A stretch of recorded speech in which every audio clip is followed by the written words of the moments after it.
Bralynn Newby.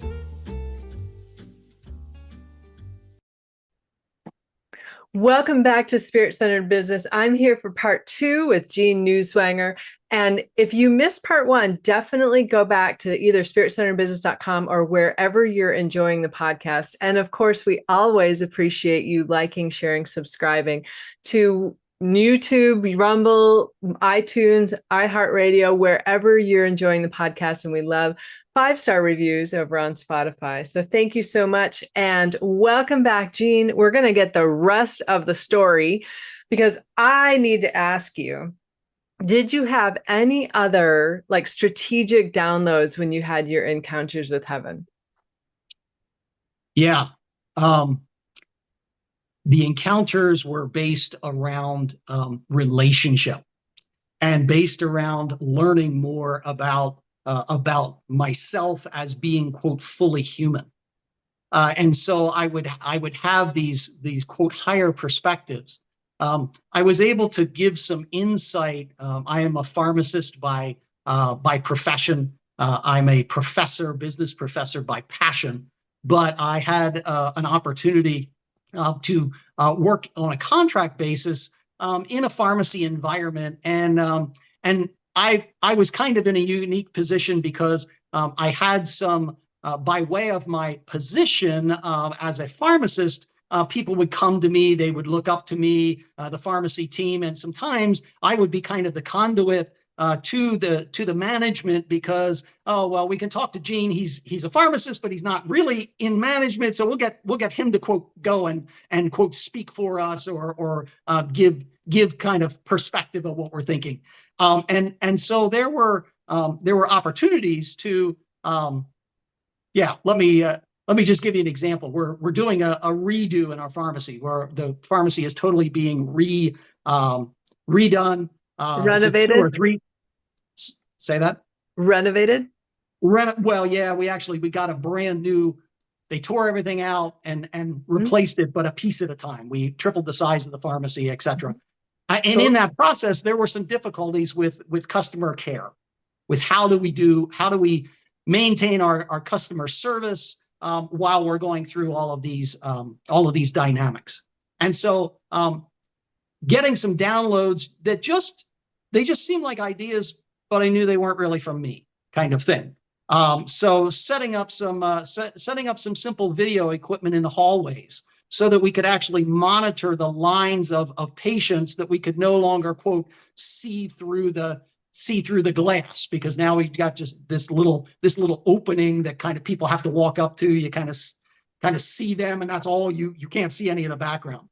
Creating a waiting room that was next door that was an empty a linen closet that I'm like, hey, could we throw a couple of chairs in there? And now instead of the people being nervous sitting in the hallway, like, what's going on? Why is my prescription not ready? And management is like, wow, that's so simple, but it makes so much sense. Like, where did you come up with that? And I'm like, yeah, it wasn't my idea. It was definitely a God thing. So the freedom flow stuff itself was a whole that was a whole mechanism, a whole model and framework that just continues to develop. Oh, cool. But yeah, in that transitional period, a lot of what I was doing was just learning about Jesus and learning a lot more about who He has made me to be, and it's so much more than what I could have thought or imagined.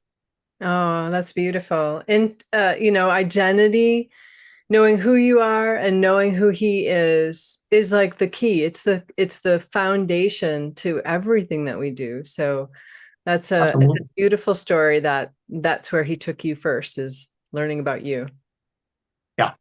So good. Yeah. All right, let's jump into my freedom flow. Okay. So, a lot of people will say freedom flow. I don't know what that is. Let me start out by saying you're already seeing this, and you're probably already doing this. You may not be calling it freedom flow, and that's fine. But for instance, some examples of freedom flow. Where is it, quote, already happening? A GoFundMe. GoFundMe. What is GoFundMe? GoFundMe is a group of people that come together. Probably some people, oh yeah, it's a friend of mine, but a lot of people will contribute to a need that they may not even know the person. And in some cases, that becomes depending on what the need is, it might be significant. And so collectively over a large number of people contributing just a little bit creates something that is significant and substantial and hugely beneficial to that individual. Maybe it's on a personal level. My mom lived on a cul-de-sac.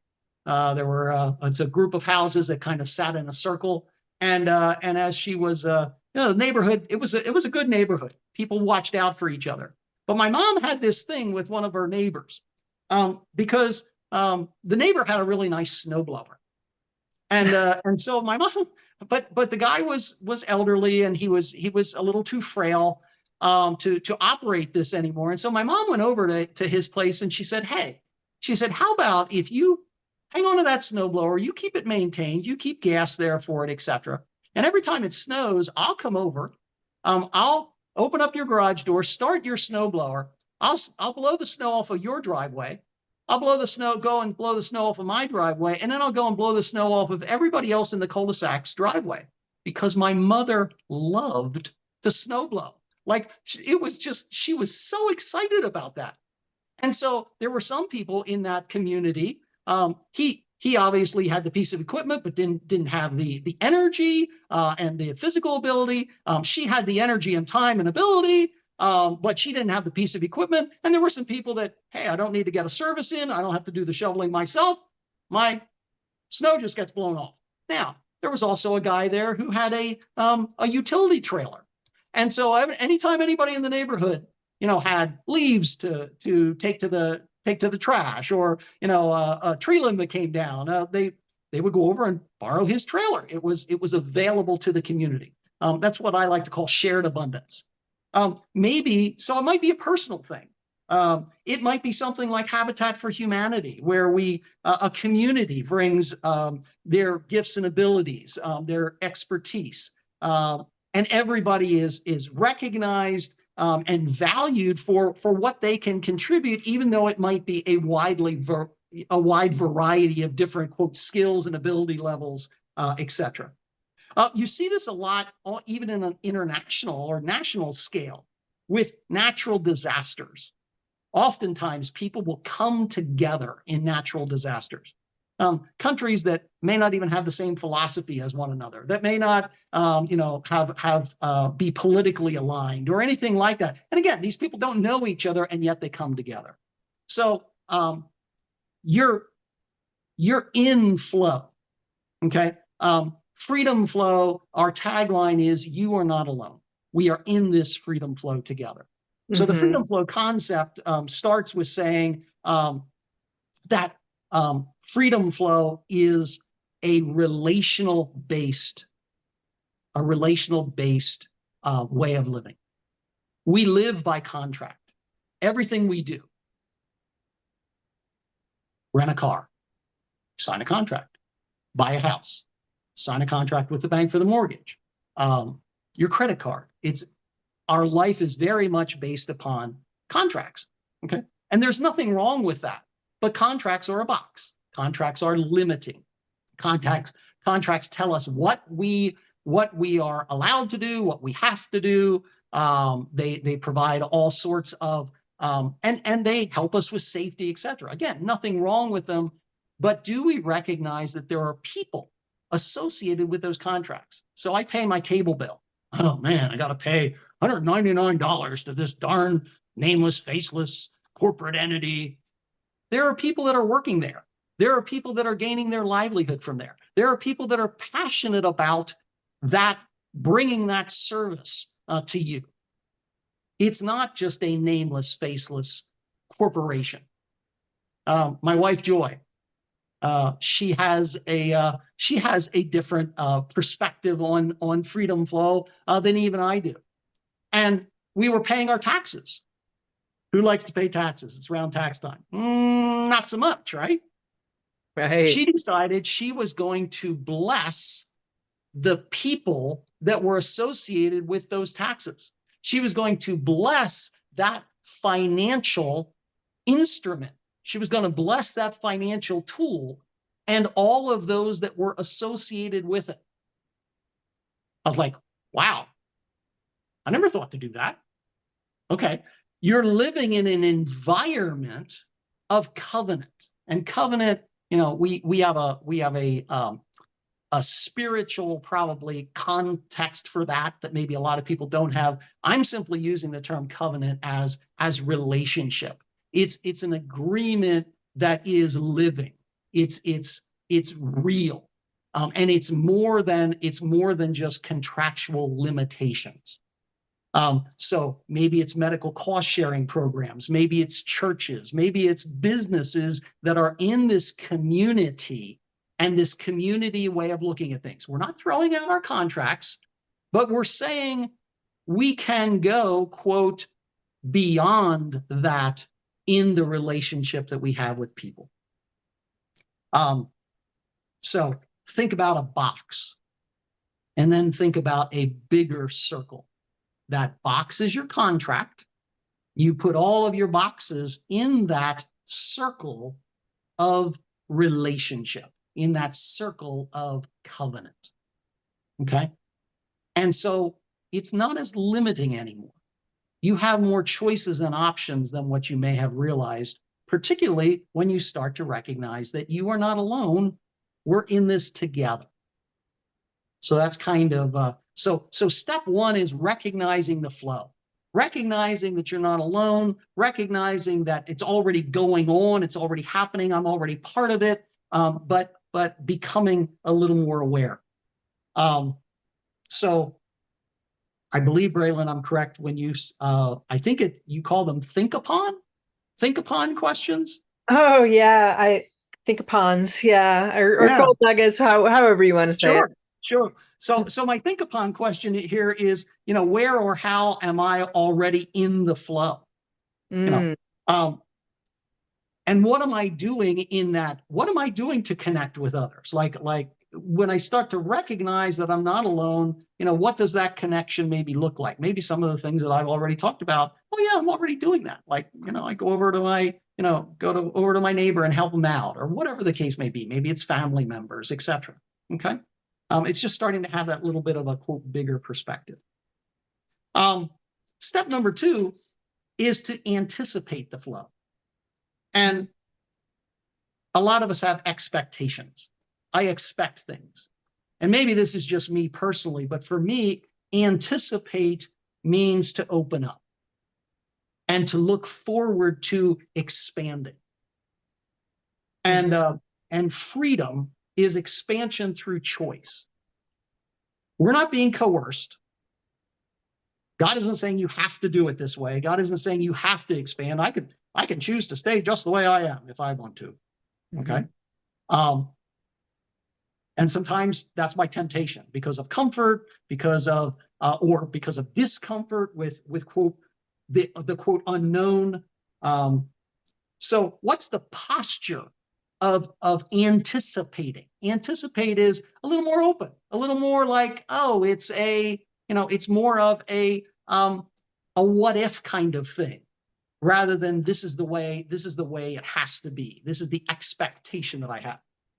And so when I anticipate rather than expecting, my hand opens. I open my hand. Okay. And that allows flow. Now it allows flow through, right? A closed fist indicates something different. I might be able to hold on to it really tightly, but nothing can get in. Okay. When I go up to a new animal, particularly a dog, hold out my hand. Why do I do that? Well, because I'm offering an open hand. Okay. It's just a little bit of maybe of an analogy of, are we going through our life closed-fisted? I'm ready to protect myself. I'm ready to hold on to the things, or am I going to flow? Am I going to be open with that? Okay. Mhm. And just a very simple illustration, and I'll take it from the business world. I teach, and so I have contracts. Okay, I'm a professor. I have contracts, and so I had this contract, and it was in the world of teaching. You don't usually get raises, are not something that's expected or assumed. Okay, as a college professor, at least in the worlds that I've worked in for the last 20 plus years. And so I had this 3-year contract, and had done it, and we were coming up for a renewal on it. And I was like, I'd like a little more money. I think I should be compensated. I have some experience. I did some things that definitely benefited the college and their standing and status. I had some certifications, got the college certified in some things. And so I brought some value, and I'm like, so I was talking to the person who was representing this contract, and I said, is there an increase in the new contract? And she said, yeah, let me check what it is. And honestly, I was expecting more than the increase. And I said, I was kind of expecting more. And she's like, well, let me check. And so she looks around a little bit, and she goes back and she said, the number that I gave you, the amount of increase that I gave you on the quote hourly rate for your contract is correct. But we added, and it was a 100-hour contract. And she's like, but we added 30 additional hours as prep time. Well, in college, professors, you don't get paid for your prep time, number one. Okay. And number two, in this particular case, the prep we had some labs involved with it, et cetera. And normally they would have hired a lab assistant, paid them a lot less money than what they were paying me per hour. And basically, but they were like, I said, well, what's the hourly rate? They're like, oh, your teaching rate.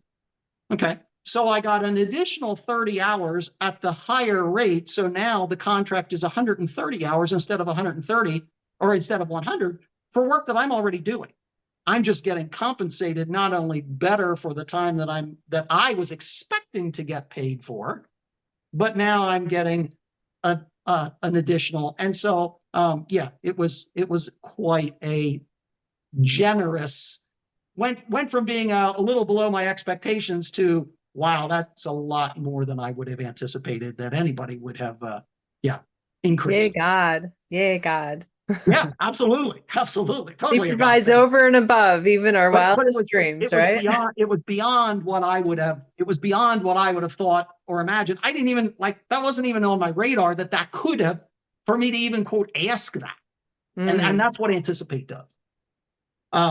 So, where are we? Where are we limiting expectantly rather than anticipating limitlessly? Where are we opening up to that? Say that again. Where are we? So another way of saying it is, where am I willing to expand my expectations into anticipations? Where am I willing to go beyond my limited expecting to a more limitless, a more open-handed anticipation? Okay, that's good. We might call these our dreams or our imaginations. For me personally, a lot of times, maybe I don't dream or imagine big enough, but a lot of times it's just like, oh, that's beyond what I would have thought or imagined. So that's anticipating the flow. That's a way of opening up to it. Third thing is, step number 3 is to embrace the flow. Make flow your friend, even when the process can be challenging. Okay, it's not all quote easy. Maybe it's easy. I'm a guy, I don't tend to like change a whole lot, I'll be honest. Okay, and so anything that involves change is a little challenging to me, and that's and I'm learning that's quote okay. So in Freedom Flow, we talk about relationship and living relationally versus transactionally. And here we're going to talk a little bit about giving and receiving, because in flow, there's giving and receiving, and we know we give and we receive. We give and we receive. but we're actually doing that simultaneously. When you are giving, you are also receiving. Okay? Mm-hmm. You're always receiving something. You may not recognize it, but you are. So you say, well, I gave that person a birthday gift. What did I give? Well, I gave the gift. I gave the thought of that gift. I hope it's I'm trying to give something that this person would appreciate. So I'm showing my love through that. But they're also receiving that with love. You're also getting relational construct back from them, relational currency. You're getting relational currency back from them. Now you say, no, but I spent $50 on their gift, and they gave me a cup of tea and a hug and a hearty thank you. Like, that wasn't equal. That didn't even out. Okay. Yeah, but the Bible says it's more blessed to give than to receive. So there's spiritually a trade going on. There sure is. There sure Yeah. is. And that's Yeah. part of this. That's looking at the quote bigger picture. And it may not happen, quote, transaction by transaction to come out, quote, equally in your perception. But the reality is that both giving and receiving are occurring. They're occurring simultaneously, and they're both valuable. Well, I don't have anything to give. So receiving has value. So got a little, I don't know whether you can see that or not. It's coin. Oh, is that a silver dollar? Or is Actually, it okay. it's a silver dollar. Okay. Wanted to make it a little bigger. Which side is more valuable? The head side or the tail side? Huh. Well, they're two sides of the same coin, right? If I don't have the head side or I don't have the tail side, then I don't have the coin. I don't have the value, quote, of the coin without both. And freedom flow is like that. Freedom flow is about giving and receiving. There is value in both. There is need for both. We actually have need for need. We need. Okay? If you're in business, you value need, and you need because business is about supply and demand. If someone doesn't have a need, we can't provide the service as a provider, so to speak.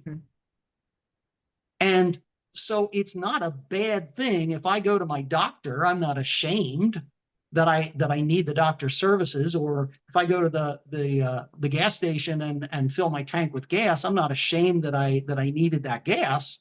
But there are certain needs that we say are not as acceptable.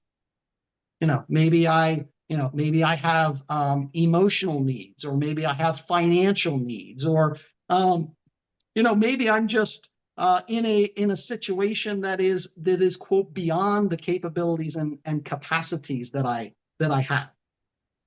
And so I feel like I should ask for help. Like, I need to ask for help, but I'm ashamed of doing that. No, there's value in that. There's need for that. In the collective, in the flow, we need. Okay. It's part of the process. It's part of the flow. And so that is both giving and receiving have value, and even abundance and lack. We can live abundantly, even out of what we call need. And it doesn't have to do with what's in your bank account. Relationships oftentimes prove to be a lot more valuable than things, quote, so to speak. So maybe we don't have the latest car, and maybe we don't have the biggest house, and maybe we don't, we say, oh, well, I need those things. But what is your, what is your relational currency? What is your, and what is your collective? We plan and prepare for abundance. Okay. When we are when we are making flow, when we're embracing this flow, one of the things we start to do is start to plan and prepare to increase our collective capacity. It's an invitation to give and receive more. Okay, it's to expand. And as we build that capacity, Elisha has this experience with this woman in the Bible. And Elisha tells the woman, well, what do you have? Okay, and that's the first thing. And she says, well, I just have some oil. And he says, okay, I want you to go out and I want you to collect all of the containers. Go around to your neighbors, go around to all the people and collect empty containers. And that oil started to flow. And it flowed and filled the entire capacity. One way of looking at it, it filled the entire capacity of the neighborhood. It was all that the collective had in capacity. And it filled every bit. Okay? When we plan and prepare, we increase our collective capacity. We increase our shared abundance. And so, and interestingly, in that particular case, the oil stopped when the capacity was reached. Yeah. Yeah. That's good. I got a modern day one. Friend of mine, he's working at a garage. Okay, he's an auto mechanic. This guy comes in and he says, hey, could anybody use some bologna? Bologna? You know what I mean? Bologna? Yeah. This guy has literally a ton of bologna that has just come from the factory, but it wasn't time-stamped and dated. And so they threw the entire batch away. Oh. This is, I checked this stuff out at the store. It's like $9 a pound. This is like almost $20,000 worth of bologna. In packages, 12 ounce. Oh my gosh, that's crazy. 12-ounce packages of bologna. Totally hermetically sealed, whatever. Wow. He says, anybody. And so my buddy fills the back of his car with bologna. Like he literally takes several hundred packages of this. Okay. So can he you comes freeze home bologna? with, what's that? Can you freeze it? Okay. Yep. You absolutely can. And he's like, there is no way that I and my family can use all this bologna. So what did he do? Yeah. Started calling up his friends, started emailing everybody he knows. Hey, anybody that would like bologna? Okay. He wasn't planning, but he had a capacity built in his relationships. And so he utilized them. He utilized them. Okay. Cool. So yeah, that's my everyday parable of overabundance. We've been eating his bologna. It's amazing. I love it. Absolutely. I don't know if I've had bologna since college. I'll go one step further than that. One of the times that I picked up some bologna at his house, I said to him, hey, I know you're expecting your third child. I said, I would love to bless you by paying for this bologna. Now, I hadn't in the past. He had given it freely. It was a free gift. It wasn't an expectation on his part. He wasn't anticipating that. And so I paid him for the bologna. That made him feel better that I was giving him this gift, but he recognized that I was converting some of that thing that he had in abundance to something that he had some more lack of in terms of, so I converted that to, quote, finances for him.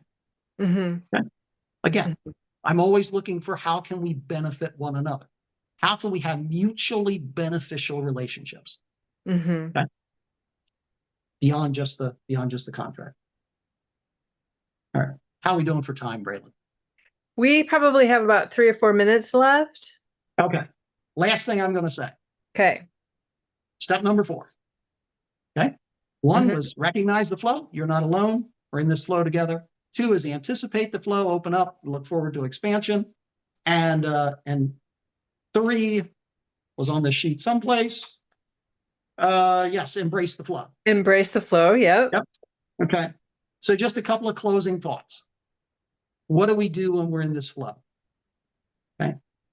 Movement through connection. When we move, we do that through connection. Mm-hmm. When you have a cell phone and you don't have service, what do? Go to higher ground, change my location. Okay. We move to make that connection. Okay. Freedom flow, this invitation to freedom flow happens through relationship. It happens through connection. Mm-hmm. And when we do that, we expand and we benefit.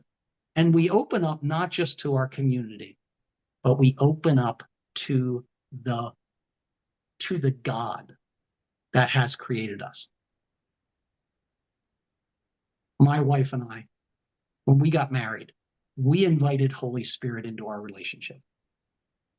We invited love that was limitless, that was infinite into that, beyond what we could have thought or imagined. So yes, I love my wife, Joy, but I love her with an everlasting and beyond love. And she certainly does that with me. Okay. And so this invitation to thinking more relationally goes so far beyond our physicality. It invites us into being more fully us. One of the takeaways with this is inviting the limitless potential through an infinite God.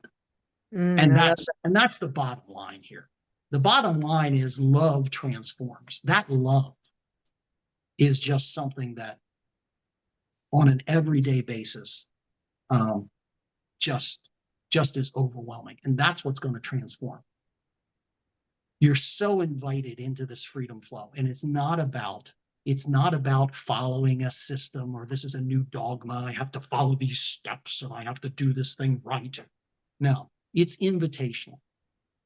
It's flexible. Maybe you're in a situation where you feel like you're stuck. Maybe you feel alone.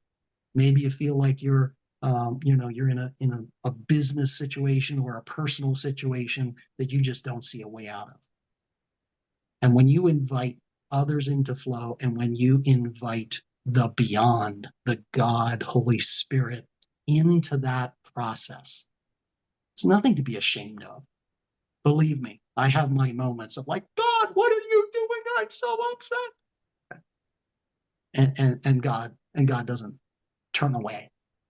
God says, yeah, that's part of our process of relationship. So yeah, That's so good. Yeah. So 1, recognize the flow. 2, anticipate the flow. 3, embrace the flow. And 4, movement through connection. Did I get that right? Yeah. Step number 4 for me, the way I have it laid out is activate. Activate. Move into a place of connection. Activate the flow. Activate the flow. Got it. All right.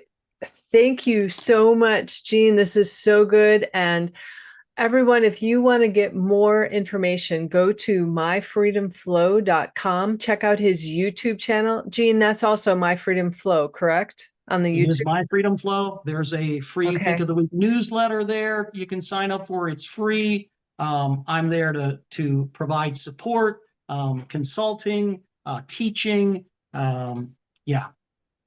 Oh, thank you so much, Jean. We appreciate you, and I appreciate what you're doing. And we bless you, and we bless My Freedom Flow, because this is probably a more harmonious with God's kingdom kind of idea and framework. So it feels very kingdom to me. That's awesome. And I so appreciate you giving me this opportunity to share with your audience. And yeah, I'm just feeling blessed through this whole process. And thank you so much. Thank you. You're welcome. Thank you for your time as well. All right, you guys, thank you for sharing. If you liked this, definitely share it with your friends, like, subscribe, and push any button that would increase the algorithms on any channel, wherever you're watching or listening to the podcast. We so appreciate you. And audience, we do pray over you. My team and I definitely pray for all of our audience, everyone. So if you're in need of a prayer, the best way to connect to what we're already doing at Spirit Centered Business is if you want to just make a comment in the YouTube or wherever you can make a comment, we will see that, and we definitely pray for everyone. And if we don't have time to personally respond to every single thing, but obviously if you have a need, we'll reach out. So all right, you guys, thank you so much, and until next time, stay spirit centered. Peace out. Hey there, SCB peeps. I want to give a huge shout out and deep appreciation and thanks to Candace Benton. She has become a super sponsor for the Spirit Centered Business Show. So I would appreciate you helping me in sending blessings and abundance back to her. Thank you so much, Candace, and you are well loved. Thank you for listening to Spirit Centered Business with Bralynn Newby. Be sure to like, subscribe, and share with your friends. The next stage of doing business by being spirit-centered is coming together in collaboration, working with spiritual principles and knowing our destiny. Join our tribe at spiritcenteredbusiness.com, and we'll catch you on the next broadcast. Peace out.